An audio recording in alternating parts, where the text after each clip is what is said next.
મિત્રો, સૌને વંદન.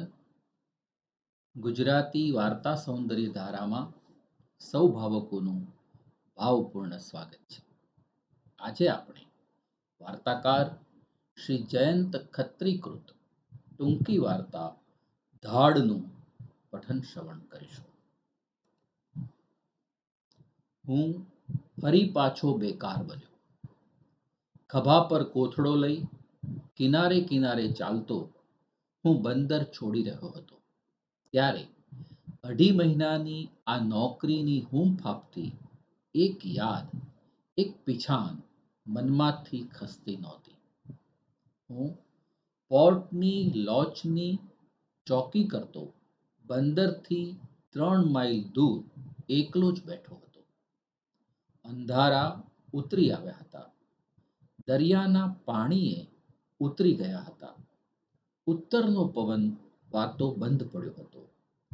દરિયાની સપાટી ધીમું હાંફી રહી હતી. ત્યારે બધે જ નિષ્ક્રિયતા, શાંતિ અને કાળજાને કોરી ખાય એવી અવાક એકલતા. આ સ્તબ્ધ વાતાવરણમાં મને સહચર્ય મળવાની કોઈ શક્યતા નહોતી.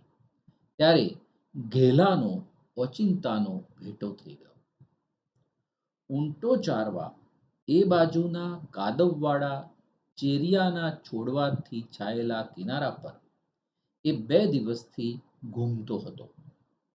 ઊંચો, કદાવર, બિહામણો દેખાય એવો દેહ, સફેદ દાઢી, ઝીણી કટારીની ધાર જેવી તીક્ષ્ણ આંખો, સશક્ત રેખાઓ મંડિત ચહેરો, ચોક્કસ સાવચેત પગલે મારી પાસે આવ્યો ત્યારે એના આવ્યાની કડ જ ન પડી અને સામે ઉપસ્થિત થયો ત્યારે ડર લાગ્યો.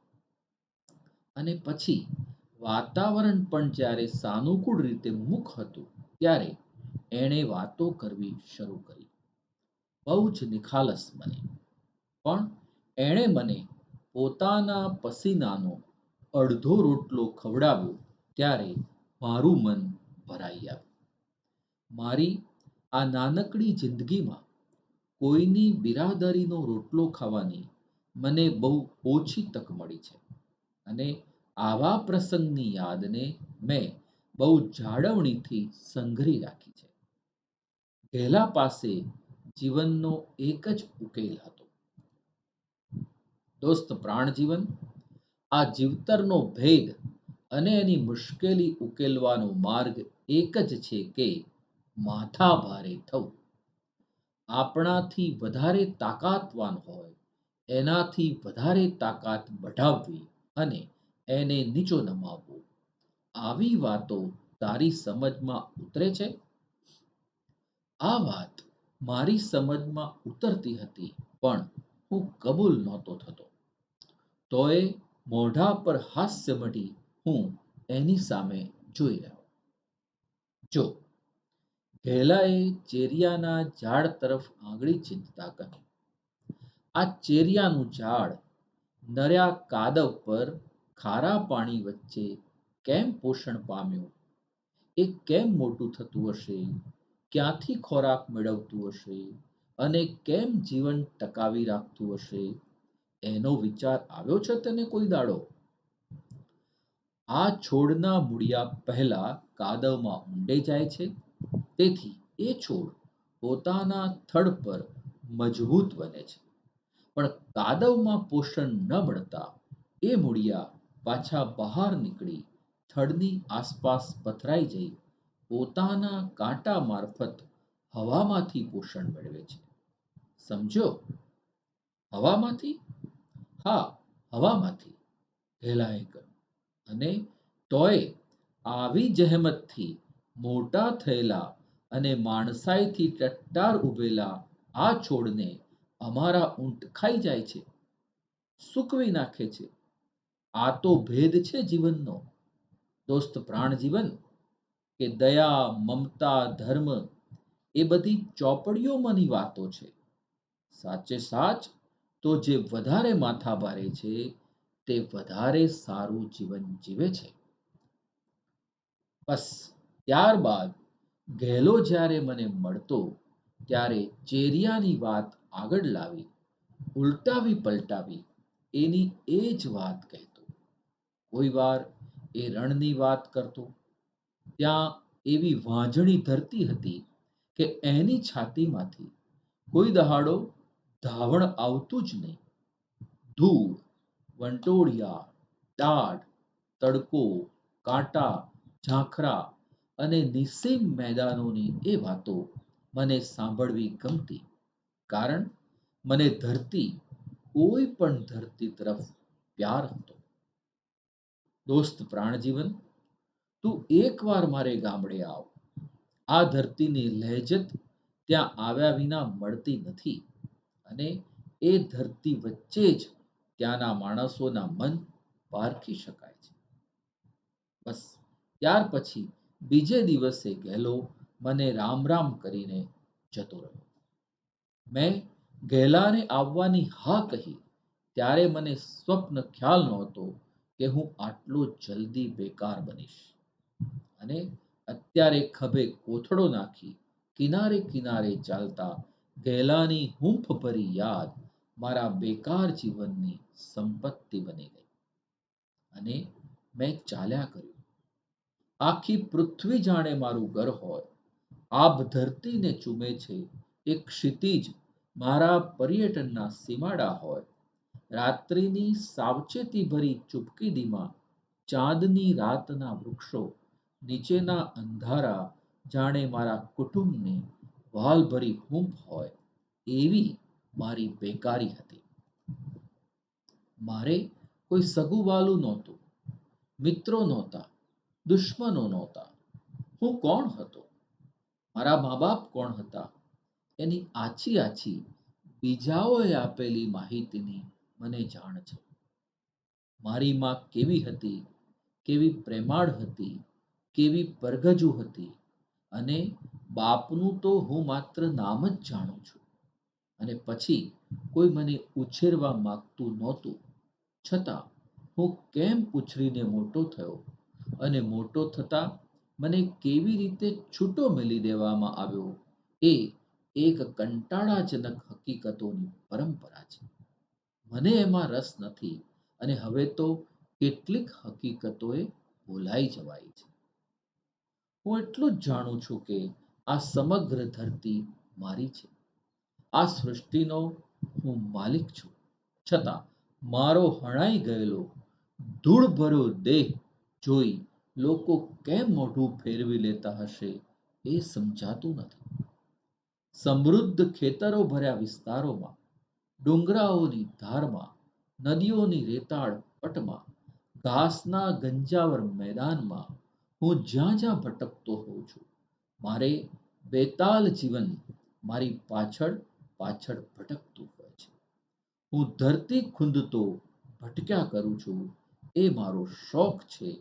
બેકારી મારો ધંધો છે. હું ગેલાના ગામ તરફ જઈ રહ્યો હતો. આ પર્યટન દરમિયાન આ જાકારો દેતી ધરતી પર જીવન સમાધિસ્થ થઈ બેઠું હતું. દિવસે અને રાતે આકાશની એકધારી બદલાતી કંટાળાભરી ક્રિયા અને બેફામ દોટ મૂકતો પવન એ જ ફક્ત જીવનના અહીં પ્રતીક હતા. બાકી અહીંની ધરતીનું જીવન તો મુરઝાઈ ગયું હતું. દરિયાનો કિનારો છોડી નાનું રણ વટાવી ઘેલાએ વર્ણવી હતી એ ડુંગરાની ધાર પાસે આવી પહોંચ્યો. અહીં પૂછપરછ કરતા મને જાણવા મળ્યું કે ફક્ત ત્રણેક ગાઉ દૂર ઘેલાનું ગામ હતું. મેં ચાલ્યા કર્યું. વૈશાખના બપોર સૂકી ધરતીને તાવી રહ્યા હતા. રણના મેદાનો પરથી વાતો આવતો ઝંઝાવાતી પવન ધૂળના વંટોળિયાને ડુંગરાની ધાર પર ધકેલી રહ્યો હતો. એ તરફની ધરતીને છેડે મૃગજળના દૃશ્યો માનવીને ક્રૂર અને નિર્દય આશ્વાસન આપી રહ્યા હતા.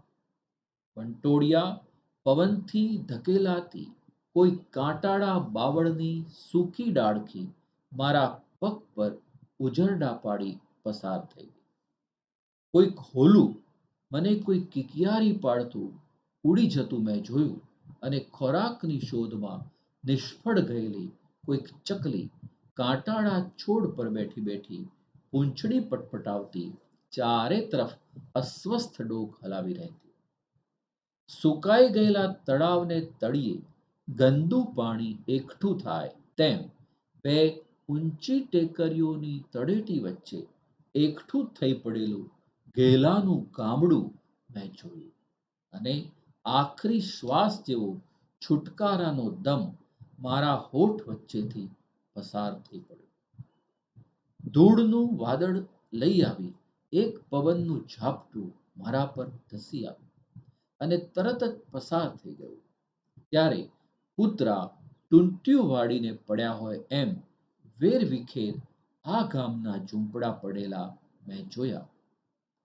ગેલાના ખોરડા, ઘર, આંગણા અને આજુબાજુની વાડ વ્યવસ્થિત, સુંદર, સુઘડ અને સ્વચ્છ હતા.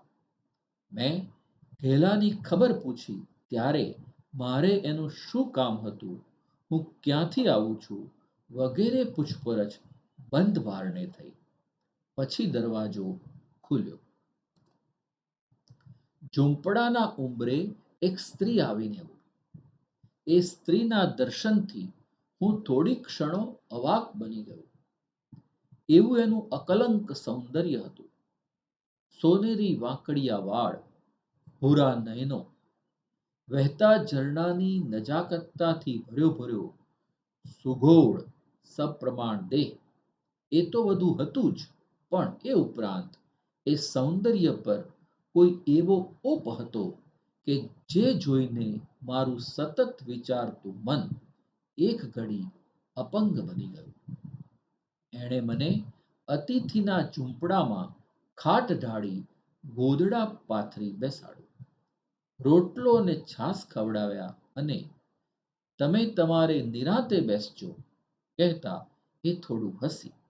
એ તો આવશે ત્યારે આવશે. અને એ જતી રહી. અહીં એશ અને આરામ હતા. સમૃદ્ધિનો વિસ્તાર હતો.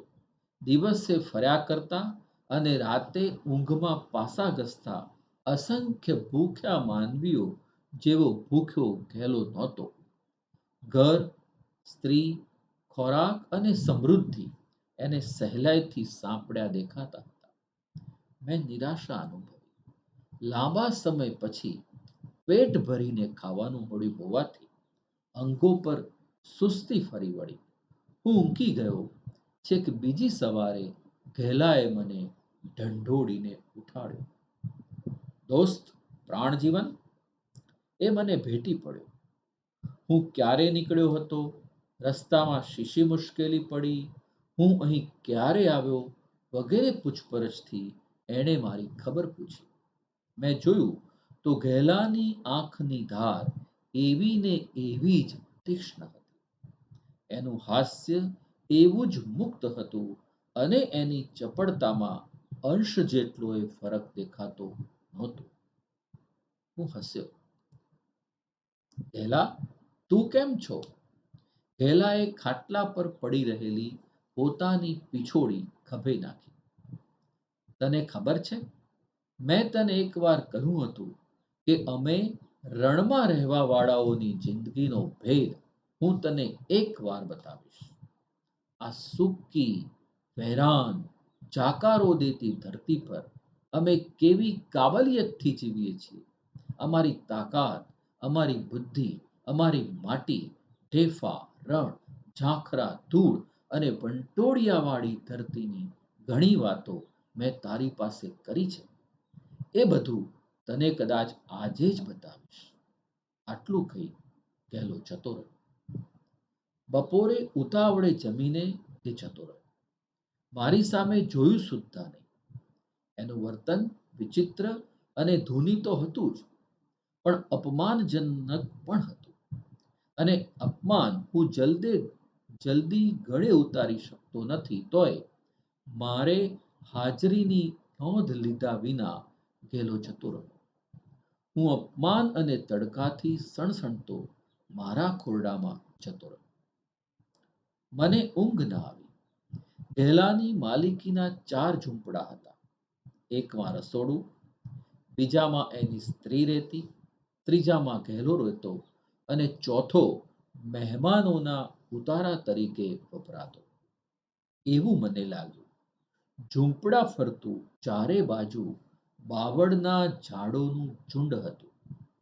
બાજુના વાડામાં એક ગાય, એક ઊંટ અને 2 બકરી પુરાયેલા હતા. વચ્ચે એક કૂવો હતો. આખાય ગામમાં બીજે ક્યાંય જોવા ન મળે એવું ગેહલાનું આ નિવાસસ્થાન ચીવટ અને ચોકસાઈભરી સ્વચ્છતાવાળું હતું.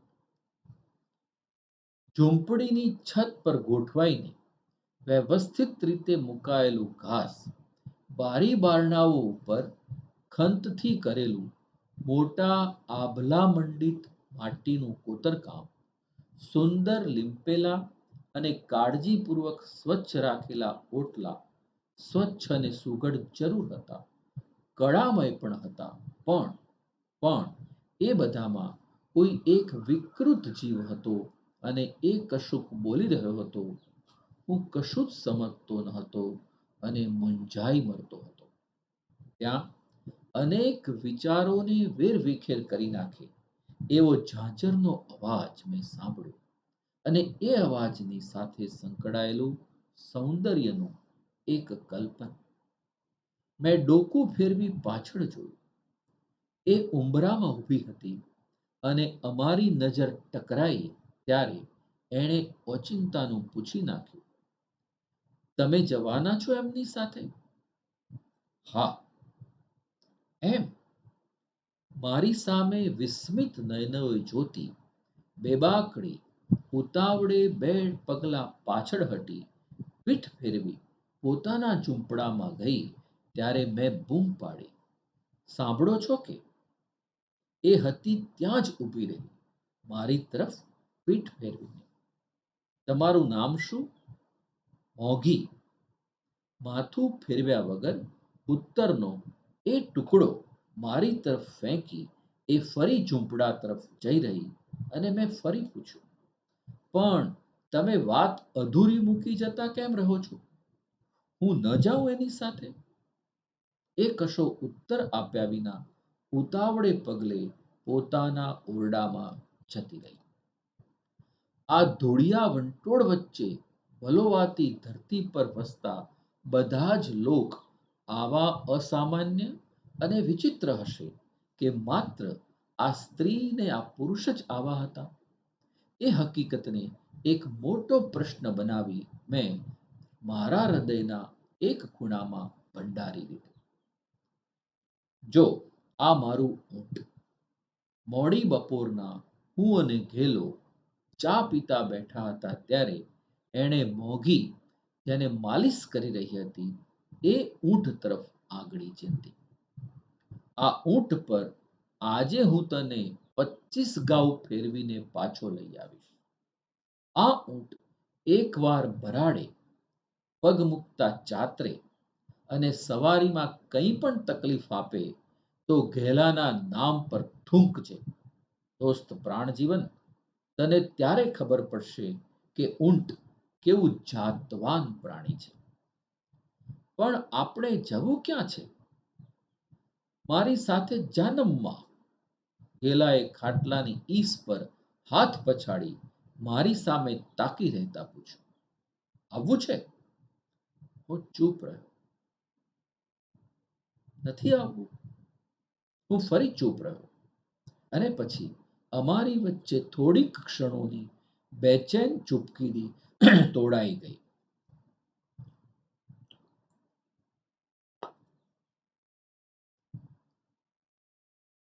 "નથી આવવું એમ? પણ પહેલા મારે જાણવું છે કે આપણે ક્યાં અને શા માટે જઈએ છીએ." એણે પોતાનો જમણો મુઠ્ઠી વાળેલો હાથ ઊંચો કર્યો, મારા પર પ્રહાર કરવા માટે નહીં, પણ પોતાના રોષને અભિવ્યક્ત કરવા માટે. ત્યારે એના હાથના સ્નાયુઓને મજબૂત રીતે તંગ થયેલા મેં જોયા. એ અત્યાર પહેલા ગુસ્સામાં ઊભો થઈ ગયો હતો. એ ફરી ખાટલા પર મારે પડખે ગોઠવાઈને બેઠો. જવું છે એ જોખમ ખેડવા, પણ હું જ્યારે જોખમથી લખું છું ત્યારે જોખમ હંમેશ હારે છે, સમજો. બીજું કોઈ હોત તો કહે કે આવવું હોય તો આવ સાથે, ને તો રોટલો ખાઈને ચાલતી પકડ. ના મર્દો માટે આ અમારી સુકાઈ ગયેલા ધાવડમાળી ધરતી પર ક્યાંય સ્થાન નથી. વૈશાખ મહિનામાં આ પ્રદેશમાં હંમેશ વાતા પવનનો એક ઝાપટો અમારા ઝૂંપડામાં બારી વાટે બેઠો. સામેના ઝૂંપડાની છત પરના ઘાસમાં એ જ ઝાપટાએ એક લાંબુ રુદન કર્યું. ત્રીજા ઝૂંપડાની છત પરથી ચકલીઓનું એક ટોળું ચીચિયારી કરતું ઉડી ગયું અને પેલી સુંદર સ્ત્રીને પોતાના કિંમતી વસ્ત્રો લહેરાવતી દોડતી પોતાના ઝૂંપડામાં બેસી જતી મેં જોઈ. થોડી ક્ષણો બાદ ફરી પાછી એ જ બેચેન ચૂપકી. ચીવટભરી સ્વચ્છતાવાળું, અંદરનું અંદર મલિન હોય એવો ભ્રમ પેદા કરતું એ જ વાતાવરણ. ઘેલાએ મારે ખભે હાથ મૂક્યો અને આંખો થોડીક ખોલી. એની નજરની તીક્ષ્ણ ધાર મને બતાવતા કહ્યું, પણ તું પ્રાણજીવન, હું તને ઓળખું છું. તું નામર્દ નથી. તારે મારી સાથે આવવું પડશે, કારણ કે મારે તારા સાથની જરૂર છે. હું તને લઈ જઈશ, જરૂર પડે તો બળજબરીથી. તો થયું, હવે મને પૂછવાનું કંઈ રહેતું નથી. ના, નથી રહેતું. ઘેલાએ ઊભા થતા ખભેથી ધક્કો દઈ મને ખાટલા પર પછાડ્યો. હું હંમેશ માનતો આવ્યો છું કે માણસ જાત સમજાવટ કરતા જુલમને સહેલાઈથી વશ થાય છે. ગુલામી એ ગમી જાય એવો નશો છે પ્રાણજીવન. હશે. હું પડ્યો હતો ત્યાંથી એની સામે જોયા વગર મેં નીરસતાથી જવાબ આપ્યો. બરાબર એ જ વખતે મેં એક મોટા ઉંદરને ઝડપથી દાખલ થતો જોયો. ઘેલાએ મીંદડીની ઝડપથી તરાપ મારી પગ નીચે દાબી કચડી નાખ્યો. મૃત્યુની એક ચીચિયારી મોઢામાંથી કાઢવાનો એને સમય ન મળ્યો. સફેદ માટીની લીંપેલી દિવાલ પર લોહીનો ફુવારો ઉડતો મેં જોયો. ખાટલાના પાયા પર લોહીના છાંટણા થયા. મેં શરીર સંકોચી મને આવતા કમકમા અટકાવ્યો. તોય મારા શરીર પરની રૂંવાટી ઊભી થઈ ગયો હોવાનું મને ઊંડે ઊંડે ભાન થયું. એય, કેલાએ પેલી સ્ત્રીને સાથ દીધો. એ દોડતી આવી ઉંબરા આગળ ઊભી રહી. પહેલા મારી તરફ જોયું, થોડું જોઈ રહી, પછી ઘેલા તરફ જોયું. ઘેલાએ કશું જ બોલ્યા વગર મરેલા ઉંદર તરફ આંગળી ચીંધી. પેલીએ ખૂણામાંથી સૂપડી ઉપાડી ઝાડુથી મરેલા ઉંદરને એમાં એકઠો કર્યો અને બહાર જતી રહી. મેં ધાર્યું હતું તેવો તું ગમાર નથી, પાજી છો, ઘેલાએ કહ્યું. હું પાજી નથી. અક્કલવંત તો છો ને, અને ઘણા ખરા અક્કલવંત આ જમાનામાં પાજી નીવડે છે. પેલી સ્ત્રી ફરી ઝૂંપડામાં દાખલ થઈ. ભીંત પરના લોહીના ડાઘાઓ પર એણે સફેદ માટીનું પોતું ફેરવ્યું અને બસ આટલું પોતાનું કામ આટોપી ચહેરા પરના એના એ જ નિર્લેપ ભાવને ક્ષતિ પહોંચાડ્યા વિના એ ઝૂંપડા બહાર જતી રહી. આ ધરતી પર મને વિચાર આવ્યો કે હિંસાનું કોઈ મહત્વ ન હતું. એક ઉંદર મરે, એક ઊંટ મરે, એક માનવી મરે, રણના અસીમ વિસ્તાર પર કોઈ પાણીની તરસથી તરફડીને મરી જાય તો ખુદ ઈશ્વર આ સ્થળે એની નોંધ લેતો નથી. મેં ઊંચે જોયું.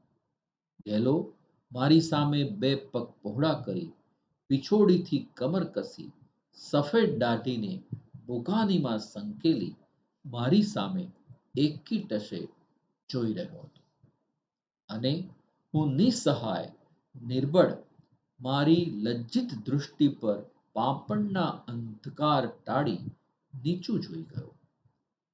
નમતા બપોરે તૈયાર રહેજે, કહેતો ગેલો મારું ખોરડું છોડી ગયો. મેં એક લાંબો નિશ્વાસ છોડ્યો અને બીજું કશું કરવાનું નહોતું એટલે હું બારી બહાર જોઈ રહ્યો. આ સૂકી, નિસત્વ અને નિર્વીર્ય ધરતી પર પ્રકૃતિ બેફામ બનીને દુશ્મની આદરી રહી હતી અને એ વચ્ચે માનવીએ તાકાતથી જીવવાનું હતું એ વાત અત્યાર સુધી હું કેમ ભૂલી ગયો હતો. ખરેખર મારા જેવા કાયર અને નિર્બળ માટે આરામ કરવા 2 ગજ ધરતીનો ટુકડો પણ અહીં નહોતો.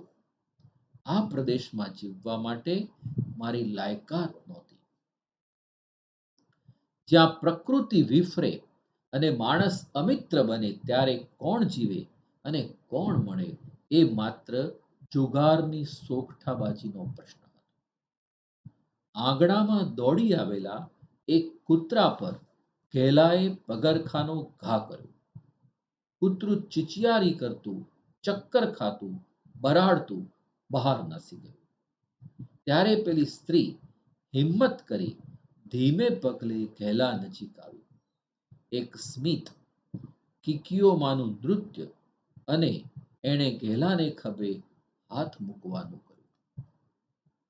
શું છે પણ તારી તો એની એ જ વાત, કહેતા એ ક્યાં પડશે, એને ક્યાં વાગશે એની દરકાર કર્યા વિના ઘેલાએ પંજો પહોળો કરી પેલી સ્ત્રીને છાતીએથી ધક્કો મારી ફેંકી. પેલી પડી. ત્યાંથી ઉઠવા જાય તે પહેલા ઘેલાએ જમણા પગની લાત એની તરફ ઉગામી. એ તોડાઈ રહેલા ઘાની અસર નીચે કૂતરું સિફતથી પોતાનું શરીર વળોટી બાજુમાં ખસી જાય એમ એ સ્ત્રી દૂર ખસી રહી. જા જતી રહે, બેશરમ! પોતાના કપડાં સંકેલતી એ સ્ત્રી પોતાના ઝૂંપડાના અંધકારમાં વિલીન થઈ જતી દેખાઈ. ખભા પરથી સરી પડતા ફાડિયાને એકઠું કરી ખભે નાખતા ઘેલાએ ઝાંપા બહાર જતા પહેલા એક નજર મારા ખોરડા તરફ ફેંકી અને અતિ વિચિત્ર કે આ વખતે હું એની નજરનો સંદેશ સમજી શકું. એમાં આરજુ અને ધમકી, બિરાદરી અને નફરત હતા. હું થોડીક ક્ષણો મારા ઓરડાના ઉંબરા પર અવાક ઊભો રહ્યો. બાવળના ઝુંડ વચ્ચે 4 ઝૂંપડા અને એક કૂવાવાળી વસાહતના આ એકાકીપણાનું પણ કોઈ એક વિચિત્ર રંગબેરંગી જીવન હતું તેમ મારા ખોરડાની દૂધિયલ સફેદાઈ, સ્વચ્છતા અને વ્યવસ્થાના અંશે અંશમાં પૂરાયેલી એકલતા જીવનના ભેદ અંગે કેટલાક પ્રશ્નો પૂછી રહી હતી અને આટલા નાનકડા સમયમાં મારી લાગણીઓ પર એટલા બધા કારી ઘા પડ્યા હતા. હું ન જાણે કેવી અસહાય અને અપંગ પરિસ્થિતિમાં મુકાઈ ગયો હતો કે મારી સહનશીલતા તૂટી પડી. પરિણામે મેં વિચારવું છોડી દીધું. બારીમાંથી આવતો તડકો ખાટલો પસાર કરી ઉંબરો ઓળંગી આંગણામાં પ્રવેશ્યો. કેટલીક ઘડીઓ ઉડી ગઈ હતી, કેટલીક ઉડી રહી હતી અને એ બધી એટલી તો ખીચોખીચ એકબીજાને વળગી રહી હતી કે હવે સમયનો અંદાજ કાઢવો મુશ્કેલ બન્યો હતો. બધું જ જાણે કરોળિયાની જાળમાં ફસાઈ ગયું હતું. ત્યારે મોગી એકવાર મારા ખોરડાના ઉંબરે આવી મને બેધ્યાન જોઈ પાછું ફરવા જતી હતી. ત્યાં મેં એને પૂછ્યું, મોગી બેન? એ નયન વિકાસી મારી સામે મધુર હસી. તમને કંઈ બાળ બચ્ચા નથી? એને ડોકું ધૂણાવી ના કહી. પછી થોડું અમસ્તું જ હસી અને જતી રહી. આ રણખાટાના વિસ્તારમાં આગળ પણ હું એકવાર ભમ્યો છું. ચોમાસામાં હોંશભેર વહેતા પાણીના ધોધ રણના વિશાળ મેદાનમાં ડૂંપાઈ જઈ મૃત્યુ પામતા મેં જોયા છે. જ્યાં સ્વયં સંજીવની પર મૃત્યુનો બળાત્કાર થઈ શકે ત્યાં બધું જ શક્ય હોઈ શકે છે. આ સુંદર સ્ત્રીનું જીવન એના માનસિક વેપારોના રણમાં બળજબરીને વશ થઈ નિરર્થક વેડફાતું નહીં હોય તેની શી ખાતરી? પાછળના બાવળના ઝાડ પર કાગડાઓનો કકડાટ શરૂ થયો. આજુબાજુના બીજા બાવળો પરથી હોલાઓ, ચકલીઓ અને બુલબુલો ઉડી ઉડીને ભાગવા લાગ્યા. ત્યારે નમેલા બપોર વધારે નમવા લાગ્યા. ઘેલો આવી ગયો હતો. અમે બંને જમી રહ્યા પછી મારા ઝૂંપડામાં પાછા ફર્યા. ત્યાં બીડી ફૂંકતા ઘેલાની નજર છત પર ચડતા ધુમાડાના ગોટાઓ પર સવાર બની વ્યવસાયહીન બની ગયેલી દેખાઈ. બપોર છેક જ નમ્યા અને સંધ્યા હમણાં આવશે એવા કટાણે ઘેલાએ ઝીણા કાપડાની પીછોડી પોતાની કમર પર કસીને બાંધી, માથા પર પાઘડીને દાબીને સરખી બેસાડી, દાઢીના વાળ બુકાનીમાં ભેગા કરી પાઘડી પર એના બંને છેડા કસીને બાંધ્યા. ચાલ ઉઠ, એણે મને કહ્યું. અમે બંને ઊંટ પર બેઠા.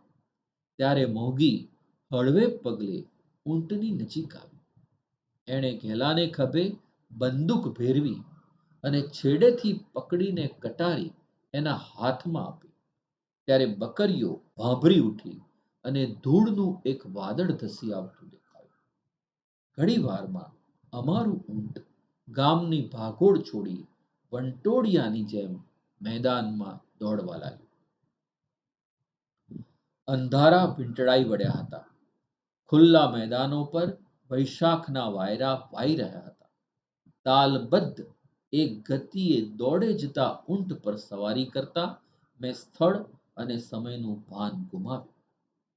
પ્રાણજીવન, ઘેલાએ કહ્યું, આવા કેડી વિનાના સપાટ મેદાનો, ધૂળના વંટોળભરી અંધારી રાત, એક તારોય ન દેખાતો હોય ત્યારે દિશા શોધવી મુશ્કેલ બને છે. પણ આ ઊંટ એવું કેળવાયેલું છે કે એ વિના દોરડે ઘરથી નીકળ્યું એ મને એક ડુંગરાની ધાર આગળની નદીના પટમાં લઈ જશે અને ત્યાંથી હું ફાવે ત્યાં દોડી જઈશ. સમજો? મેં ચૂપચાપ સાંભળ્યા કર્યું.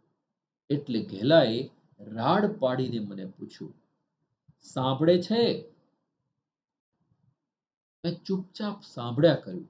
એટલે ઘેલાએ રાડ પાડીને મને પૂછ્યું, સાંભળે છે? હા, મેં કહ્યું. તો હું વાત કરું ત્યારે હોંકારો આપતો રહેજે કે જેથી મને ખબર પડે કે તું પાછળ બેઠો છે અને જાગે છે. પછી ઘેલો આવા જાતવાન ઊંટ કેમ કેળવાય છે એની બારીક વિગતો મને કહેવા લાગ્યો અને મેં હોંકારો આપ્યા કર્યો. આવું ઊંટ બરાડી શકતું નથી. દોડતા એવી રીતે પગ મૂકે છે કે પગ મૂક્યાનો અવાજ સુદ્ધા ન થાય. આવું ઊંટ ધાડી ઊંટ કહેવાય છે. હું અચિંતાનો સજાગ બન્યો. તો આપણે ક્યાં જઈ રહ્યા છીએ? જાનમ્મા, ઘેલાએ બૂમ પાડી. એક વાર તને કહ્યું તોય તારી પૂછ હજુ બંધ ન પડી. પણ તું મને ધાડ પાડવાના કામમાં તારો સાથી બનાવવા માંગતો હો તો મારે નથી આવવું. મને અહીં જ ઉતારી દે ઘેલા. હું ફાવે તેમ રાત ગાડીશ અને દિવસ ઉગતા ક્યાંક જતો રહીશ. બાયલો, ઘેલાનો અવાજ તીખો અને એનો શબ્દ સ્પષ્ટ, નિર્ભેળ, ઘૃણા અને તિરસ્કાર ભર્યો હતો. એની એ જ ગતિએ ઊંટ આગળ વધી રહ્યું હતું. આંગળીથી અડવાનું મન થાય એવા ઘટ્ટ અને નક્કર અંધારા અમને ઘેરી વળ્યા હતા. એકમાત્ર ગતિ સિવાય સૃષ્ટિની બીજી કોઈ ક્રિયા અનુભવાતી નહોતી. હું અતિશય ખિન્ન બની ગયો. કોઈની તાકાતના જુલ્મ નીચે આટલું નિરાધારપણું અને જીવનની નિરર્થકતા કોઈ દાડો અનુભવ્યા નહોતા. પહેલા મેં પૂછ્યું, તારો આ જ ધંધો છે? હા, બાપ દાદાનો વારસામાં મળેલો. અમારે આખી જાતનો આ ધંધો છે અને અમને એની શરમ નથી. અને હંમેશ પોતાની વાતને વિસ્તારીને કહેવાવાળો ઘેલો માત્ર આટલું જ બોલીને જ્યારે ચૂપ રહ્યો ત્યારે મારી બેચેન વ્યથાએ સીમાડા તોડી નાખ્યા. ઘેલા, મેં પાછળથી એનો ખભો પકડતા કહ્યું, મને આમાં ભાગીદાર નથી થવું, નથી થવું. મને ઉતારી દે ઘેલા, મને છૂટો મેલી દે. એણે પાછું ફર્યા વગર જ પોતાનો ડાબો હાથ પાછળ લાવી મારું કાણું પકડી તેના પર જોરથી ખેંચ મારી. હું બહુ મુશ્કેલીથી મારા પગ પાઘઠામાં ટેકવી મારું સમતોલપણું જાળવી શક્યો. આટલી વાર લાગશે જો, ઘેલો બે દાંત વચ્ચેથી બોલ્યો, અને પડીશ તો એક હાડકું સમૂહ નહીં રહે નામર્દ. એણે મારું કાંડું જતું કર્યું. મેં તરત જ પાછા હટી કાઠીના પાછલા ભાગનો ટેકો લઈ લીધો અને ઊંટ એ જ ગતિએ આગળ વધી રહ્યો હતો. સામે ડુંગરાની ધાર સ્પષ્ટ દેખાઈ. નદી પસાર કરી એક ટેકરીની તળેટીમાં ઝીણા બળતા દીવાઓ મેં જોયા. એક મોટો ઢોળાવ ઉતરતા ઊંટની ગતિ ધીમી પડી. સામેના ખૂણામાંથી દોડી આવતા ત્રણ ચાર શિયાળવા ઝારના જૂથમાં લપાઈ જતા મેં અંધારામાં પણ જોઈ લીધા. અમે બે ત્રણ ગામ વટાવ્યા. મારા તપ્ત ગાત્રો પર ભીની હવા વહેવા લાગી. એક આંબલી અને વડ પાસેથી પસાર થતા મેં દૂર વાડીઓના વૃક્ષો ઝૂલતા જોયા. હવે ગેલો લાંબા સમય પછી બોલ્યો, જ્યાં પહોંચીશું ત્યાં ઉતરવું છે. તારે ફક્ત મારી સાથે જ આવવાનું છે. મને મદદ પણ કરવાની નથી. હું કહું એ ઉપરાંત કાંઈ આડું-અવળું કીધું છે તો યાદ રાખજે, તારી હયાતી નહીં હોય. હું ચૂપ રહ્યો. ઊંટ હવે દોડતું નહોતું, ચાલતું હતું. ગામની એકદમ નજીક આવ્યાના મને ઘણા ચિહ્નો દેખાયા. મને ફરી એકવાર એમ થયું કે હું હજી ગહેલાને સમજાવું કે મારે કોઈ ધંધો કરવો નહોતો. હું તો માત્ર ધરતી ઢૂંઢવા નીકળ્યો હતો. એક વટેમાર્ગુ અને આમ ભટકતા મારા ગાત્રોએ એક દિવસ માટીમાં મળી જવાનું હતું. પણ શો ફાયદો ગહેલાને આવું કહેવાથી? આ સમજ મારી હતી અને આ બેચેની મારી હતી. હું તો માત્ર ગહેલાનો શિકાર હતો.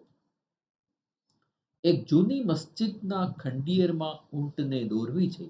ગેલાએ એને ત્યાં બેસાડ્યો. એના ઘૂંટણ બાંધ્યા અને અમે ખંડિયેરમાંથી બહાર નીકળ્યા. માત્ર એક જ સ્થળે અમારી પાછળ કૂતરા ભસ્યા. અમે ગામમાં બેઠા. બે ત્રણ શેરીઓ વટાવી અમે એક સુઘડ મકાન આગળ આવી ઊભા. ઘેલાની ઇશારતથી હું એની પાછળ ઊભો. ઘેલાએ ડેલીનું કમાડ ખખડાવી બૂમ પાડી, દાજી શેઠ, ઓ દાજી શેઠ.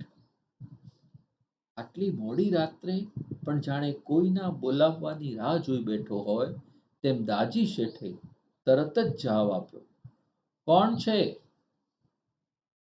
એ તો હું, વાલો કોળી. શું છે?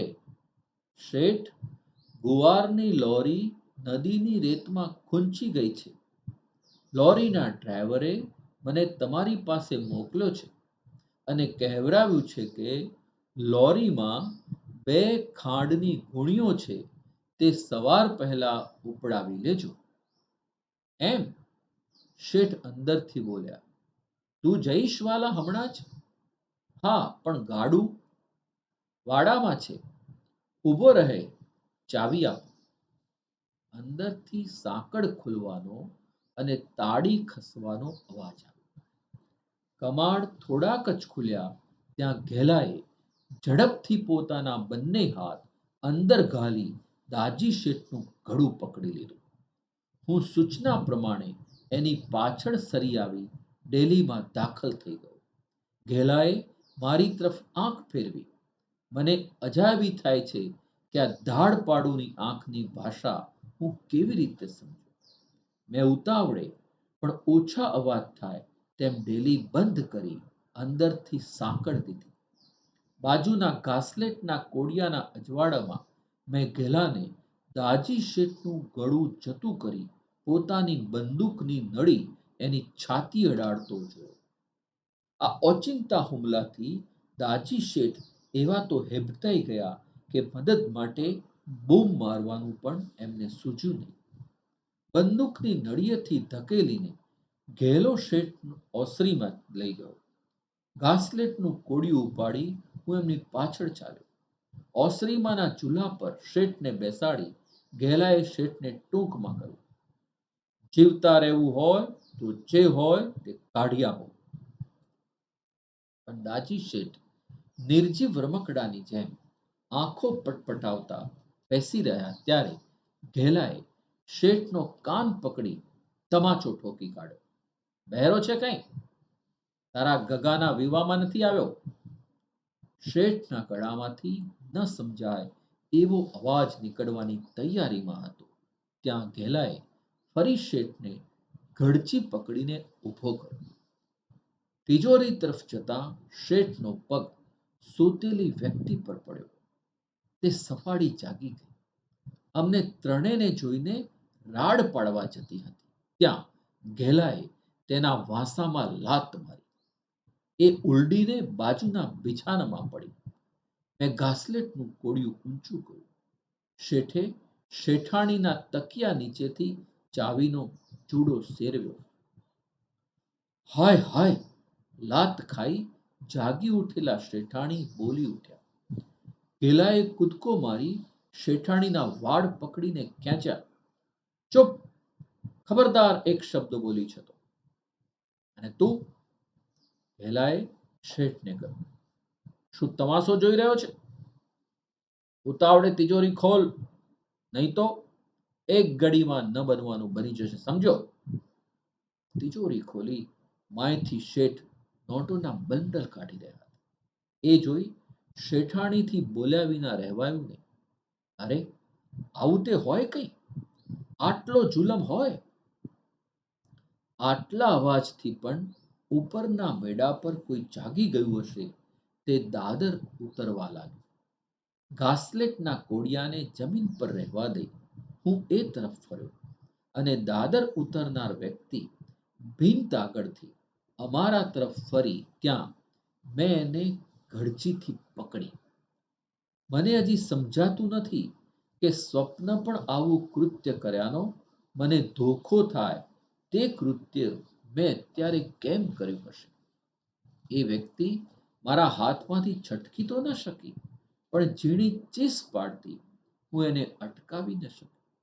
એ અરસામાં ગહેલાએ કૂદી આવીને એક હાથે નાક અને મોઢું દબાવતા બીજા હાથે એને ઊંચકી શેઠાણીની બાજુમાં બેસાડી દીધી. એ દાજી શેઠની જુવાન દીકરી હતી. જુવાન, ભરાવદાર, ઠસ્સાદાર. એના મોટા બહાર પડતા હોઠથી એ વધારે શોભતી હતી. કેટલી વાર પણ ઘેલાએ શેઠની પીઠમાં બંદૂકનો ગોદો માર્યો ત્યારે શેઠ ચમકીને કૂદકો મારી ગયા. બસ, ઘેલાએ કહ્યું, આટલું જ છે? અને સોનાના દાગીના મુંબઈ સેફ ડિપોઝિટમાં છે. અને બીજા પૈસા બેંકમાં છે. મર મર તું તો, કહેતા ગેલાએ શેઠના માથાની ઝીણી ચોટલી પર ધબ્બો ફટકાર્યો. આ આટલા માટે આવડું જોખમ મેં ખેડ્યું હશે? સુવર સાલો! એણે હમણાં જ શેઠાણી બાજુમાં બેસાડી હતી તે શેઠની દીકરી ઝડપથી ઊભી થઈ ગઈ. વિનાકારણ શું કામ મારે છે? એના મોઢા પર ભય વિનાનો રોષ હતો. એ હાથની મુઠ્ઠીઓ વાળતી, ટટ્ટાર થતી, નિર્ભય અમારા સામું જોઈ રહી. એક તો હાથોહાથ જે છે તે તમને આપીએ છીએ, છતાં મારપીટ કરી અમારી ઠેકડી ઉડાવે છે. એટલી માણસાઈ તારામાં બાકી નથી રહી. બરોબર એ જ વખતે એક ઉંદરને આંગણામાંથી ઓસરીમાં પ્રવેશતો કેલાએ જોયો. આદતને જોરે ઝાપટ મારી પગ નીચે એને પકડ્યો અને કૂદ્યો. લોહીના ફુવારા ગાદલાની ચાદર પર અને જમીન પર પ્રસરી ગયા. હું આ વખતે કમકમા રોકી ન શક્યો. શેઠાણીએ એક હળવી ચીસ પાડી. શેઠ મૂઢની જેમ જોઈ રહ્યા. હાય હાય, કેવો ક્રૂર માણસ છે! છોકરીથી બોલાઈ જવાયું. પછી મચ્છરોના ગણગણાટ વચ્ચે ભીની થઈ તોડાઈ રહેલી ખામોશીની થોડી ક્ષણો ખરી પડી. આ ઉંદર, આ લોહીના ઢાગ અને ધ્રુજી રહેલા ઘેલાના હોઠવાળી એની અસ્વસ્થતા, અહીં ઇતિહાસનું પુનરાવર્તન થતું મને દેખાયું. અને મોંઘી એની ચંચળ, વિવહળ, બેબાકડી આંખો માણસને કયા પ્રસંગ અમે કેવી પરિસ્થિતિ વચ્ચે શું યાદ આવતું હોય છે. ઘેલાએ દાજી શેઠનો ખભો પકડી દાંત ભીસીને કહ્યું, કહી દે આ બંનેને કે અંગ પર જે પહેર્યું હોય તે ઉતારી આપે. શેઠે એ બંને તરફ પોતાની નજર ફેરવી ઘેલાના શબ્દો તરફ એમનું લક્ષ્ય ખેંચ્યું. એટલે શેઠાણીએ ગળામાંની સેર, કાનની બુટ્ટીઓ અને હાથ પરની સોનાની બંગડીઓ ઉતારી ઘેલાએ પાથરેલી પીછોડીમાં ફેંક્યા. પણ શેઠની દીકરીએ કાન અને ગળામાંથી ઉતારી આપ્યા પછી હાથ પરના ચૂડલા ઉતારી આપવાની ના પાડી.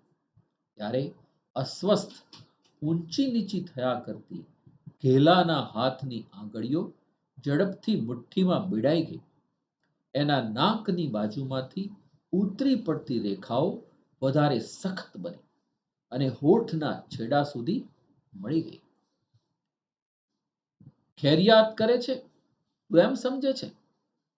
ઘેલાના દબાયેલા અવાજમાં ગુસ્સાનો ભારોભાર કંપ હતો.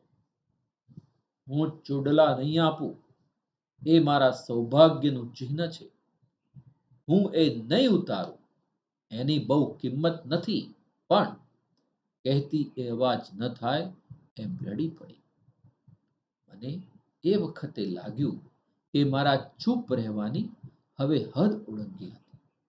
હું ઘેલાને રોકવાનો વિચાર કરું તે પહેલા ઘેલાએ દોડી જઈ ઘૂંટણ વચ્ચેથી પેલીનો હાથ ખેંચી લાંબો કરી ચૂડલા ઉતારવા માંડ્યો. છોકરી બીજા હાથથી ઘેલાના કાળાને વળગી રડતી રડતી બોલી, નહીં આપું, નહીં આપું. ના! કોઈની પણ લાગણીઓ છંછેડાય અને મારી બુદ્ધિ ભેર મારી જાય એવો બનાવ નજર સામે બની રહ્યો હતો. છતાં દાજી શેઠના આવડા મોટા સ્થૂળ શરીરમાં ક્યાંય કશું હાલ્યા ચાલ્યાનું ચિહ્ન દેખાયું નહીં. એક મૂઢ પ્રેક્ષકની જેમ આ પ્રસંગને ખીલતો જોઈ રહ્યો. તને પગે લાગુ ભાઈ, એને છોડી દે. શેઠાણી કરગરવા લાગ્યા. ખભેથી ધક્કો મારી ઘેલાએ છોકરીને બિછાના પર ચત્તી પાડી. નહીં, નહીં, નહીં! તરફડિયા મારતા પણ એણે ઘેલાનું ગાંડું છોડ્યું નહીં. રાંડ ખોલકી, કહેતા ઘેલાએ પોતાનો બીજો હાથ ઊંચક્યો ત્યારે આખા શરીરમાં કંપ વ્યાપી ગયો. ઘેલાના શરીરના બધા સ્નાયુઓ તંગ બની જઈ પોતાની સમગ્ર તાકાત કેન્દ્રિત તૈયાર થયા હોય એવું મને જણાવ્યું. એનું પરિણામ ભયંકર આવવાનું હતું એ ખ્યાલથી એક વાર તો હું બીને પાછળ રહ્યો, પણ પછી આ પરિસ્થિતિને કેવી રીતે પલટો આપવો એનો હજુ તો વિચાર કરું છું એટલી વારમાં મેં ઘેલાના હાથની ગતિ અટકી જતી જોઈ. ગુસ્સામાં બહાર આવેલું જડબું ઓચિંતાનું પાછળ હટી ગયું. કપાળ પરની નસો ઓચિંતાની ઉપસી આવી. ચહેરા પરની સખત રેખાઓ અદૃશ્ય થઈ અને એની આંખના ડોળા બહાર ધસી આવ્યા. એ જ ઘડીએ પેલી છોકરીના ગળા પરથી ઘેલાના હાથ પરની પકડ છૂટી ગઈ. એ હાથ પેલીના ખભા પરથી સરતો છાતીને અડતો હેઠો પડ્યો ત્યારે નીચે નમેલા ઘેલાને મહા મહેનતે ટટ્ટાર થતો મેં જોયો. મને ત્યારે થયું કે કંઈક ન બનવાનું બન્યું હતું. અમારી બધાની નજર ઘેલા પર રહી ગઈ. મૂઢ જેવા શેઠ, બીકથી વધારે કદરૂપા દેખાતા શેઠાણી, બિછાના પર ચત્તી પાટ પડેલી બેબાકડી બની ડુસકે ડુસકે રડતી શેઠની દીકરી અને હાથમાં ઘાસલેટનું કોડિયું લઈ ઊભેલો હું. અમે બધા ઘેલાને જોઈ રહ્યા. એક હાથ ઊંચો કરી એક પગ પાછળ લઈ બીજા પગલે પરાણે પાછળ ઢસડાતા પાછળ હટી ગયેલો ચૂલા પર ફસડાઈને પડ્યો. હું એની પાસે દોડી ગયો. એને ખભે હાથ મૂકી કોડિયું એના મોઢા આગળ ધરી રહેતા મેં જોયું તો એના મોઢાને ડાબે ખૂણેથી ફીણ નીકળી રહ્યા હતા. શું થયું? મેં પૂછ્યું. ઘેલાની બહાર ધસી આવેલી લોહી નીતરતી આંખોએ મારી સામે ટગર ટગર જોયા કર્યું. એણે ડોકું ધુણાવ્યું. મેં એનો ડાબો હાથ ઊંચક્યો અને જતો કર્યો તો એ નિષ્પ્રાણ એના ખોળામાં પડી રહ્યો. ઘેલાને પક્ષાઘાતનો હુમલો થયો હતો. શેઠાણીને કશુંક અવનવું બન્યાની ગંધ આવી ગઈ હતી. મેં ઘેલાના ખભા પરથી બંદૂક ઉતારી મારા હાથમાં લીધી અને શેઠાણીને ચૂપ રહેવા ઇશારત કરી. હવે તું છાની રહે તો એક વાત કરું, મેં શેઠની દીકરીને સંબોધીને કહ્યું ત્યારે તે બિછાનામાં બેઠી થઈ અને એણે મારી સામે જોયું. કેવા સુંદર હોઠ અને કેવા ધ્રુજી રહ્યા હતા. શેઠને ઇશારત કરી મેં આગળ બોલાવ્યા અને એ ત્રણે તરફ બંદૂક તાકી મેં કહ્યું, આને ટેકો આપી ઊભો કરો. હે? શેઠની દીકરીથી બોલાઈ જવાયું. શું થયું છે એને? મેં ઘેલા તરફ જોયું. એક ઘડી પહેલા જે આ પ્રસંગને પોતાના પંજામાં રમાડતો હતો તે અપંગ, પરિસ્થિતિનો ગુલામ બની ઝૂલા પર નિસહાય ફેંકાઈ ગયેલો જોઈ મને અતિ દુઃખ થયું. શેઠાણી ખંધાઈથી, એમની દીકરી નિર્દોષ કુતૂહલથી અને શેઠ એના એ જ મૂઢ ભાવથી ઘેલા તરફ જોઈ રહ્યા હતા. હવે સાંભળો તમે બધા, કઈ મેં બંદૂકની નળી એમની સામે ધરી. આને ટેકો આપી કઈ અવાજ કર્યા વિના કોઈને ખબર ન પડે તેમ હું ચીંધું ત્યાં એને ગામ બહાર પહોંચાડો, નહીં તો મેં ડાબા હાથની આંગળીનો નખ બંદૂકની નળી પર બે ત્રણ વાર ઠોક્યો. આ કોઈની જણસ સણસ રાખશે નહીં. શેઠાણીને શેઠની દીકરી ઉત્સાહથી ઊભા થયા હોય એવો મને ખ્યાલ આવ્યો અને શેઠની આંખમાં પહેલી જ વાર અર્થ પ્રગટતો મેં જોઈ લીધો. મને લાગ્યું કે મારી ક્યાંક કશીક ચૂક થતી હતી. ત્યાં શેઠની દીકરીની નજર પેલી પોટલી તરફ ઝડપથી ફરી જતી મેં જોઈ લીધી. એ ત્રણેય ઘેલાને સરખો ટેકો આપી બહાર દોરવી રહ્યા ત્યારે મેં દાગીના અને રોકડની પોટલી ઉપાડી મારી બગલમાં ખોસી અને તરત જ મારી પાછળ શેઠ શેઠાણીની કરગરતી નજર દોડી આવી. આગળ વધતા રહો અને હું કહું તે સાંભળતા જાઓ. મને આ તમારા દાગીના, રોકડ અને તમારી મિલકતની જરાય તમન્ના નથી. આને ઊંટ પર બેસાડી દો અને ઊંટ દોડતું થશે એટલે તમારી માલિકીની આ બધી વસ્તુઓ તમારી તરફ ફેંકીશ. સાંભળ્યું? હવે નિરાત વળી. રાત ઘણી આગળ વધી ગઈ હતી. કૂતરા ભસવાની મને બીક હતી, પણ એવું કશું બન્યું નહીં. પવનના ઝાપટા ઘડીએ ઘડીએ શેરીઓ વચ્ચેથી હુંકાર કરીને પસાર થતા. ખરી રીતે ભેલાએ કહ્યું હતું તેમ બધું જ સાંગો પાંગ પાર પડ્યું હતું, પણ અણીને ટાણે કુદરત વિફરી બેઠી અને કરુણાંત કથા સર્જાઈ ગઈ. અમે ઊંટ નજીક આવી પહોંચ્યા. મેં ઘેલાને આગલા કાંઠા આગળ બેસાડ્યો. એના જમણા હાથમાં ઊંટની રાશ આપી. હું પાછળ બેઠો. ઘેલાએ ઊંટની રાશને ખેંચી મારીને અને મેં ઊંટની ગુડી પર બાંધેલી દોરીઓ ખેંચ મારીને છોડી મૂકી. ઊંટે ઊભા થઈને ભાગવા માંડ્યું કે તરત જ મેં આ ત્રણેય જણ પર એમની મહામૂલી સંપત્તિની પોટલી ફેંકી. ઘેલાને ઉંચકીને આ કટોકટીમાંથી હું બુદ્ધિપૂર્વક છટકી જઈ ભાગી જતો હતો એ વિચારે મેં સંતોષ અનુભવ્યો. શેરીઓ, ગામનું પાદર, વડ, આંબલી, કૂવો, નદીની ભેખડ અને પેલી સીમાચિહ્ન જેવી ટેકરી અમે થોડી જ વારમાં પસાર કરી ગયા. ઘેલાનો ડાબો હાથ તૂટી પડેલી ડાળ ઝાડના થડની બાજુમાં લટકે એમ લટકી રહ્યો હતો. સમતોલપણું જાળવવા ઘેલાનું ધડ જમણી બાજુ નમી પડ્યું હતું. મારે એને સતત ડાબી બાજુ ટેકો આપવાની જરૂર જણાતા હું પણ આગળ નમી મારા ડાબા હાથથી એને ટકાવી રહ્યો હતો. પછી તો એ જ આદિ અને અંત વિનાના મેદાનો પર બેફામ તોફાનોની પરંપરા ઊભો કરતો પવન, એ જ અંધકાર, મધ્યરાત્રિનું મૌન અને એ વચ્ચેથી એક કરુણ પરિસ્થિતિ ને એવી તાજી, જીવતી એને યોગ્ય સ્થળે પહોંચાડવાના મારા પ્રયત્નો. મને આ જીવતર પર અનહદ અણગમો ઉપજ્યો. મેદાનોમાં દાખલ થયા પછી ઊંટ દોડતું બંધ પડી માત્ર ઉતાવળે ચાલતો હોય એવું મને લાગ્યું.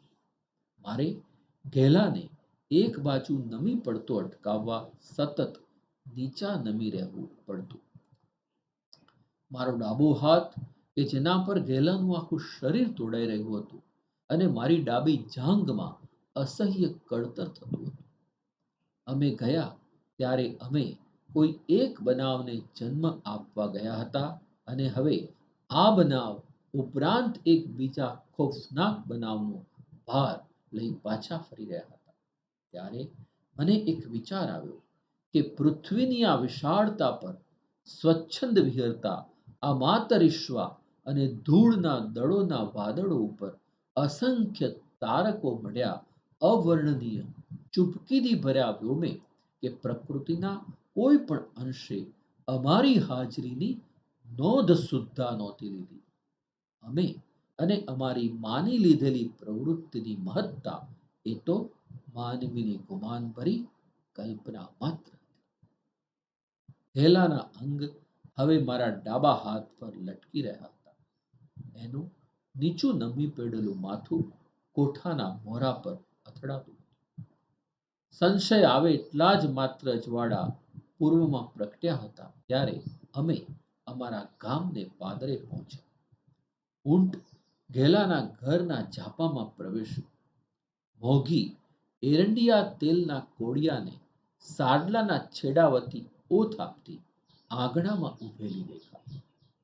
ઊંટ આંગણાની વચ્ચોવચ હંમેશ બેસવાની જગ્યા પર ઢીંચણ ખોડી બેઠું અને એના બેસવાની સાથે જ મારા ડાબા હાથ નીચેથી સરી જઈ ઘેલાનું શરીર ઢગલો થઈ જમીન પર ઢળી પડ્યું. મોંઘીએ એને પડતો જોયો અને એ એકદમ નજીક દોડી આવી. હું નીચે ઉતર્યો ત્યારે સાડલાના છેડા નીચેથી દીવો બહાર લાવી એણે મારા મોઢા સામે ધર્યો. હું મોગીના ચહેરા તરફ જોઈ રહ્યો. મેં અનુભવેલી વ્યથાથી એ વધારે વ્યથા સહન કર્યાના ઓળા એના ચહેરા પર ટહેલી જઈ રહ્યા. એણે ઉતાવળે મારા ખભેથી બંદૂક ઉતારી પોતાના ખભે ભેરવી એકદમ શબ્દોની આપ લે કર્યા વિના ગેલાને ઊંચકી એના ઝૂંપડામાં લઈ જઈ ખાટલા પર સુવાડ્યો. ગેલો બેભાન હતો. મોગી એને શેક તાપ કરતી બેઠી. મારું મન અને શરીર વેદના અનુભવી રહ્યા હતા તોય થાકની અસર નીચે પણ મને ઊંઘ ના આવી. હું બેસી રહ્યો, જાગતો રહ્યો અને ચૂપચાપ જોયા કર્યો. સવારના તડકા ઉંબરમાં અફડાયા ત્યારે ઘેલાએ આંખ ખોલી. એણે સામે મોગીને બેઠેલી જોઈ. માથું મારી તરફ ફેરવવાના એના પ્રયાસો નિષ્ફળ ગયા ત્યારે હું એના ખાટલાની કોર પર એની બાજુમાં બેઠો. એણે જમણો હાથ મારા હાથ પર મૂક્યો અને મારો હાથ ઊંચો કરી પકડ્યો, પંપાળ્યો અને દાબ્યો. ગેલાને કશું કહેવું હોય એવું લાગતું હતું પણ એની વાચા બંધ હતી.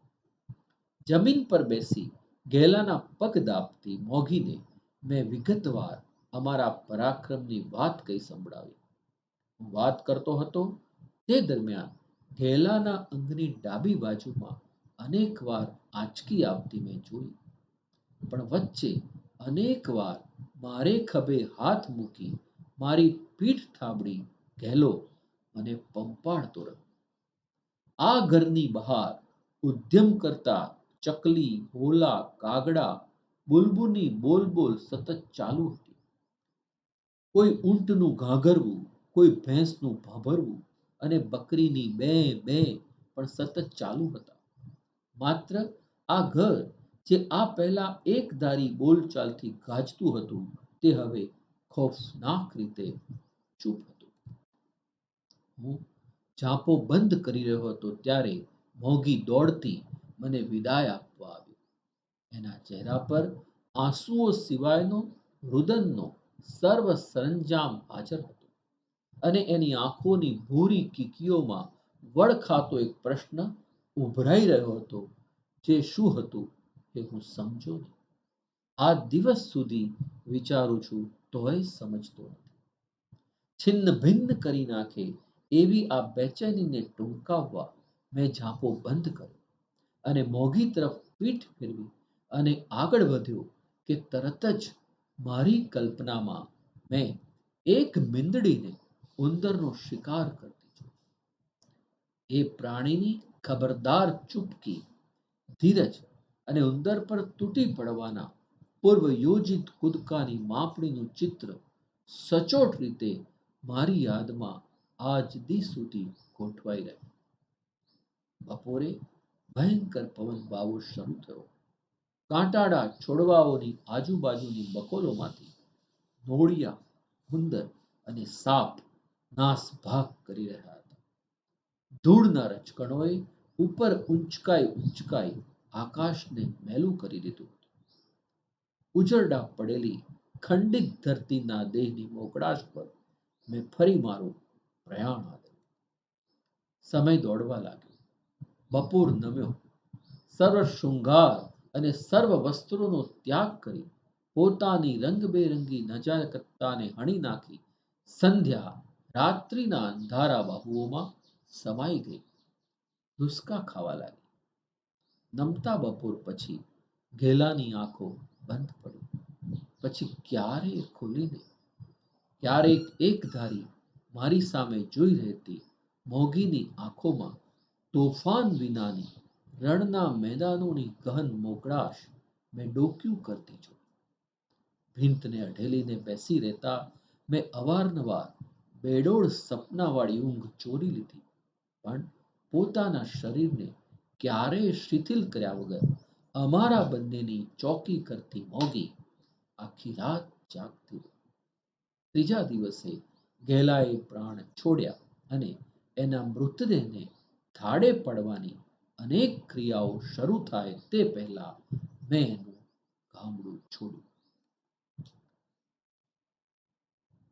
મિત્રો, ગુજરાતી વાર્તા સૌંદર્ય ધારામાં જોડવા બદલ સૌ ભાવકોને વંદન. ફરી મળીશું એક અન્ય વાર્તા સાથે. ત્યાં સુધી આવજો.